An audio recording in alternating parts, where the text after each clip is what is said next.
Hello guys, welcome back to my channel earth mom Dehradun. मैं हूं ज्योति और वेलकम है आप सभी का मेरे चैनल में। आप इस चैनल पे न्यू है तो मेक श्योर चैनल को सब्सक्राइब करें, साथ ही साथ नीचे एक बेल नोटिफिकेशन है, इसको जरूर हिट कर दीजिए ताकि मेरे आने वाली हर वीडियो का नोटिफिकेशन आप सभी को सबसे पहले मिल जाए। तो चलिए हम लोग आज का रिएक्शन वीडियो शुरू करते हैं। आज का रिएक्शन वीडियो एक मोस्ट ट्रेंडिंग कॉन्ट्रोवर्सी पे है, जो टॉपिक आजकल सभी जगह सोशल मीडिया पे ट्रेंड कर रहा है। ये एक यूट्यूबर भी हैं और एक सेलिब्रिटी भी हैं और आप सबके लिए एक न्यू कंटेंट भी है। काफ़ी टाइम से आप भी डिमांड कर रहे थे कि कुछ न्यू कुछ इंटरेस्टिंग लेके आओ, तो आई एम श्योर कि आप इस न्यू कंटेंट को, इस इंटरेस्टिंग कंटेंट को सपोर्ट और प्यार देंगे। तो मैं यहाँ पे आज बात करने वाली हूँ चारू असोपा के बारे में, जो कि रिश्ते में सुष्मिता सेन की एक्स भाभी लगती हैं। जी हाँ, सुष्मिता सेन के भाई के साथ इनकी मैरिज हुई थी और अभी इन्हीं का मुद्दा मोस्ट कॉन्ट्रोवर्शियल बना है। अभी इनकी एक दिन पहले ही एक वीडियो बहुत तेजी से वायरल हुई है, जिस वीडियो के चक्कर में सोशल मीडिया पे हड़कंप मच गया है। थोड़ा सा आप लोग डेफिनेटली इनकी पास्ट हिस्ट्री के बारे में जानना चाहेंगे तो एक क्विक रिव्यू मैं इनकी पास्ट हिस्ट्री के बारे में आपको दे देती हूँ। चारू असोपा जो कि एक टेलीविजन एक्ट्रेस भी हैं, बट इनकी एक डाइवोर्स और एक इंगेजमेंट ऑलरेडी पहले टूटी हुई थी और उसके बाद ही इनकी शादी सुष्मिता सेन के भाई यानी कि राजीव सेन के साथ हुई थी। पहली शादी इनकी सन 2007 में हो चुकी थी, जो तकरीबन चली कुछ साल तक। वो शादी इनकी 9 से 10 साल तक चली और 2016 में इनका उस शादी से डाइवोर्स हो गया। उसके बाद इन्होंने इंडस्ट्री में इन किया और इनका सीरियल आया मेरे अंगने में, जहाँ पे इनकी मुलाकात अपने को एक्टर नीरज के साथ हुई। नीरज जो कि सीरियल में इनके भाई की भूमिका निभा रहे थे, उनके साथ इनका अफेयर हुआ। अफेयर होने के साथ साथ इनफैक्ट इन दोनों की इंगेजमेंट भी हो गई। ऑलमोस्ट शादी के कार्ड भी बच चुके थे, शादी की डेट भी निकल चुकी थी, लेकिन उसके बाद इनकी इंगेजमेंट टूट गई। बताया ये भी जाता है कि चारू ने इस इंगेजमेंट को बचाने की कोशिश करी, बट नीरज की साइड से काफ़ी क्लियर था कि जिस रिश्ते में ऐसी खटास आ गई है वो रिश्ता आगे नहीं चल पाएगा। तो वो बहुत क्लियर थे कि उन्हें शादी आगे नहीं करनी है। ये सब हुआ ईयर 2017 में। उसके बाद चारू की जिंदगी दोबारा से एक नया मोड़ लेती है।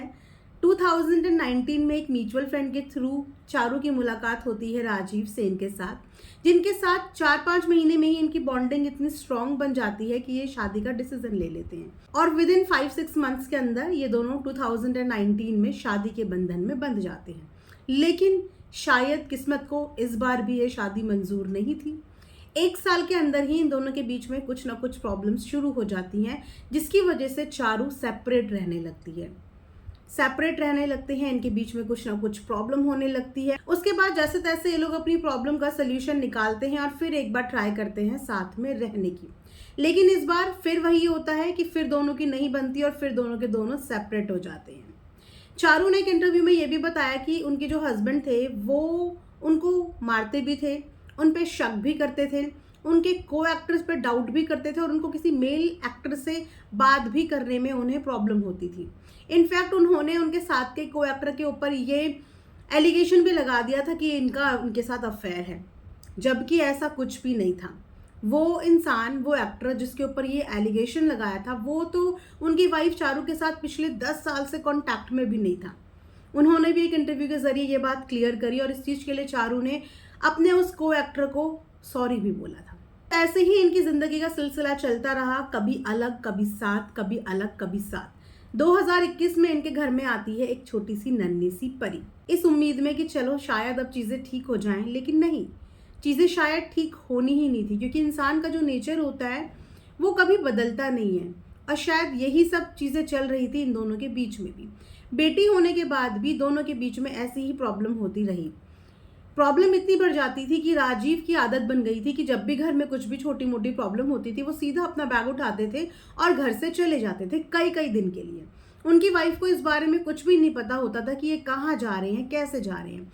इनफैक्ट दोनों को एक दूसरे के ऊपर डाउट भी था और दोनों ने एक दूसरे के ऊपर चीटिंग का एलिगेशन भी लगाया था, जहाँ पे चारू ने भी अपने हस्बैंड के ऊपर लगाया था और उनके हस्बैंड राजीव ने भी चारू के ऊपर लगाया था। लेकिन इन दोनों में से कौन सही था कौन गलत था, आज तक ये बात क्लियरली नहीं पता चली है। वेल, बेटी होने के बाद भी जब इन दोनों के बीच में चीज़ें नहीं सॉल्व हुई, देन दोनों ने डिसाइड किया कि हम अब डाइवोर्स ले लेंगे। फाइनली डाइवोर्स के लिए दोनों रेडी हो गए। डाइवोर्स के साइन तक के दिन के लिए ये दोनों रेडी थे, लेकिन उसके बाद इन्होंने साइन वाले दिन से कुछ दिन पहले एक बार और अपने रिलेशनशिप को एक चांस देने का कोशिश किया। कि चलो अपनी बेटी के लिए हम एक बार और चांस लेते हैं, क्योंकि बेटी के कंसर्न दोनों को इक्वली बराबर था।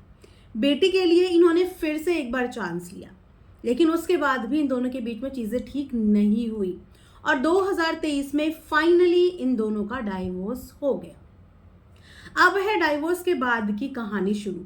बोला और सुना ये भी है, I am not sure about it, कि डाइवोर्स के टाइम पे भी चारू ने एलिमनी के नाम पे ऐसा कुछ भी हाई डिमांड नहीं किया। बेटी चारू के पास ही है, सारे खर्चे सारे एक्सपेंसेस चारू खुद ही बियर करती है। अब आपको बताती हूँ कि अचानक से चारू का टॉपिक इतना हॉट टॉपिक सोशल मीडिया पे कैसे बन गया।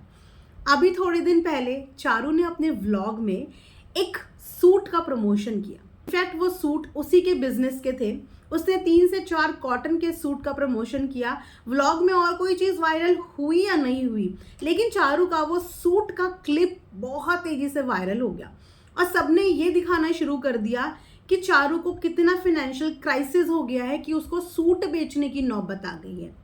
और सूट बेचने की नौबत के चक्कर में चारू को मुंबई छोड़ के जाना पड़ रहा है, क्योंकि उसके पास हो गई है पैसों की किल्लत।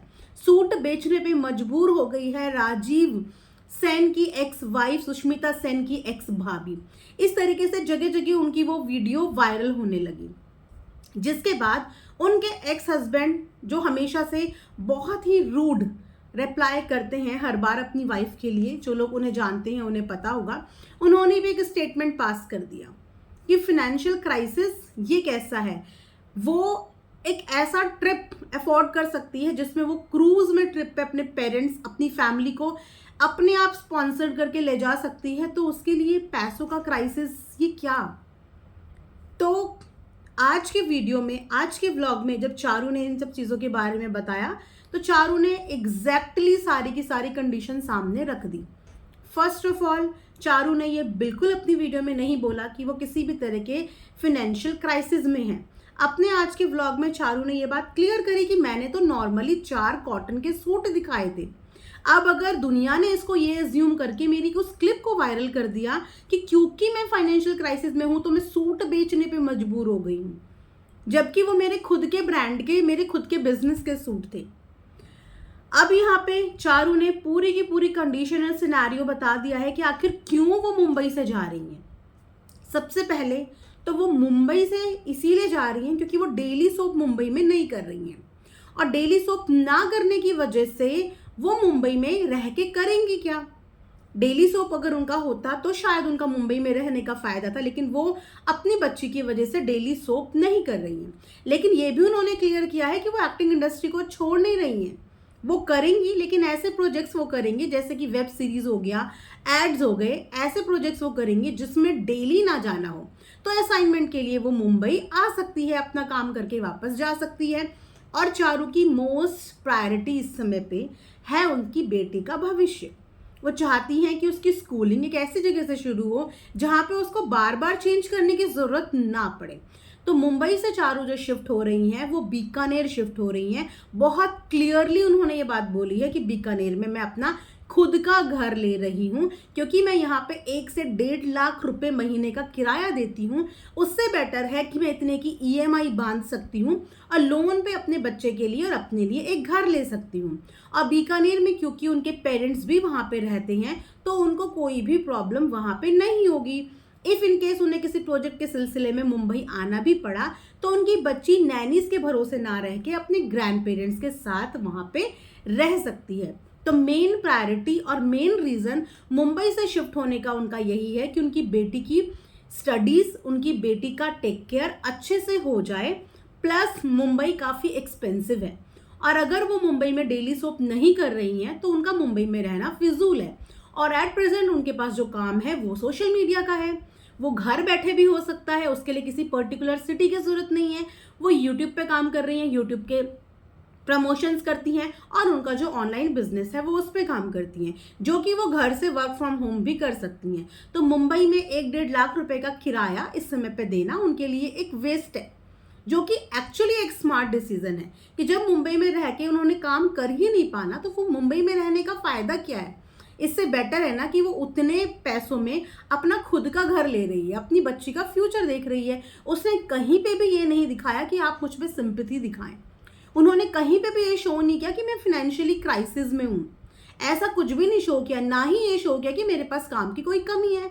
डेफिनेटली अगर उनके पास उनका एक्टिंग का करियर में अभी ब्रेक है तो उनके पास उनका यूट्यूब का चैनल है, उनके पास उनका इंस्टाग्राम है, तो वो अपने हिसाब से अपनी बच्ची को पालने के लिए हर जगह पे काम कर रही है जहां से उनको डेफिनेटली अर्निंग होती है।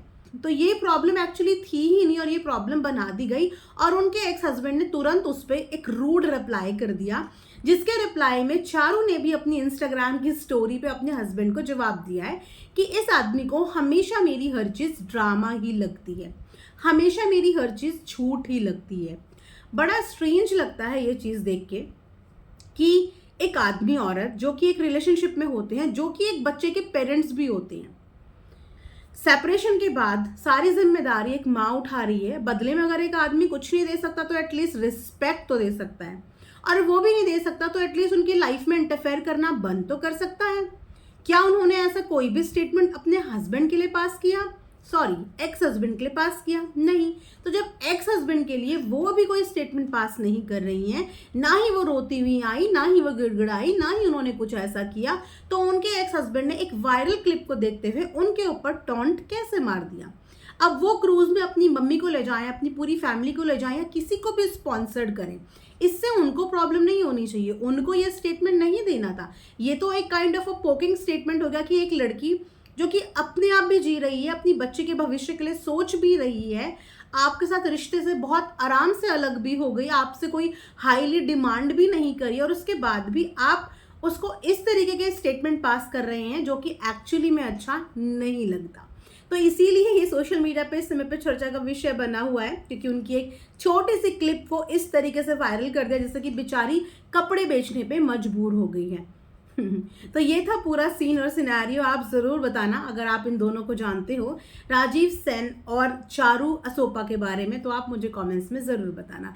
मिलेंगे नेक्स्ट वीडियो में, तब तक अपना ढेर सारा ध्यान रखिए। Thanks for watching earth mom Dehradun.